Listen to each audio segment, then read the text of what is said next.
오늘은 이번 주 실적 발표를 앞두고 있는 주요 기업들을 살펴보겠습니다. 나이키, 페덱스, 그리고 달러 제네럴의 순입니다. 먼저 나이키부터 살펴보겠습니다. 나이키는 요즘 MZ 재테크에서 이 스니커테크로 각광받고 있는데요. 예를 들면 이 나이키 덩크로 한정판을 13만 원에 산 뒤에 30만 원대 이상으로 되팔 수 있는 수익을 남기는 형식입니다. 그리고 어떤 모델들은 구매가가 10만 원대 초반인 제품도 200만 원대에 거래되기도 하는데요. 그래서 진품 여부 확인과 품질 상태를 검열해주는 이런 다양한 한정판 중고 거래 플랫폼들도 덩달아 인기를 끌고 있습니다. 이런 나이키 실적은 지난 분기에는 이 물류 시스템 조정 그리고 공급망 관리로 코로나19에 대한 대응력을 높였고요. 또 코로나 완화로 인한 스포츠리그 재개 효과, 또 디지털 매출과 마진 등의 시장 컨센서스를 상회했고요. 3월 18일 이때는 또 2021년 3분기 실적을 발표할 예정입니다.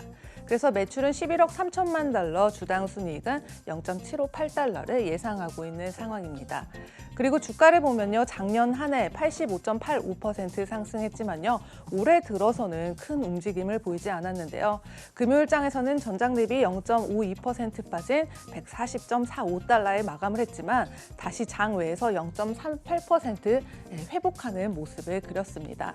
그리고 지난 일주일간 5.32% 상승세를 그렸습니다. 그리고 분석가 35명 중에서 29명이 매수 의견 보이고 있는 상황입니다. 다음은 페덱스입니다. 이 페덱스는 2019년 여름에 아마존으로부터 독립을 하면서 독자적인 행보를 보였는데요. 그 이후에는 타깃이나 월마트와 같은 경쟁사들을 주시하면서 이 전자상거래와 B2C 부분을 확장하는 동시에 B2B까지도 집중을 하고 있습니다. 그리고 특히 지난 12월에는 전자상거래 부문을 강화시키기 위해서 100여 개 이상의 브랜드 배송을 제공하는 숍러너도 인수해서 기대를 모으고 있습니다. 그리고 3월 18일 3분기 실적 발표를 앞두고 있는데요.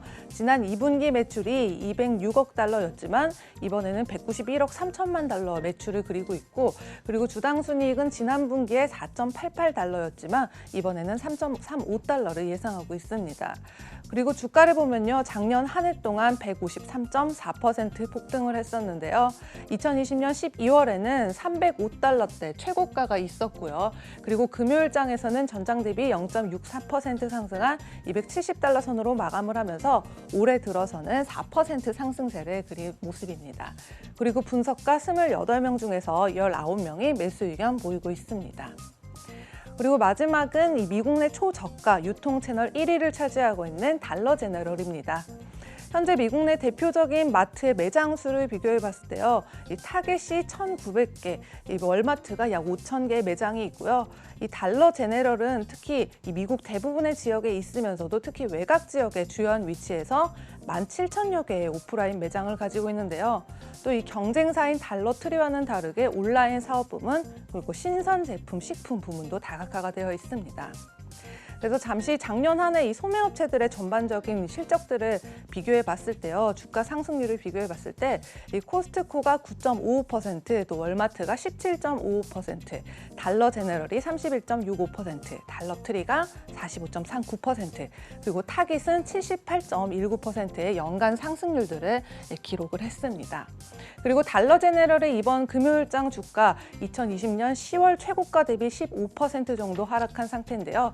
192달러로 마감을 했지만 그래도 지난 한 주 동안에는 7.41% 상승세 그렸습니다. 그리고 3월 18일 장에 실적 발표가 있을 예정인데요. 주당 순이익은 지난 분기에는 2.31달러였지만 이번에는 2.72달러가 예상되고 있고요.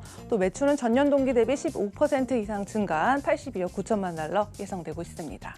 그리고 분석가 29명 중에서 21명이 매수 의견을 보이고 있는 모습입니다. 지금까지 글로벌 금융시장 심쿵 브리핑 펄스였습니다.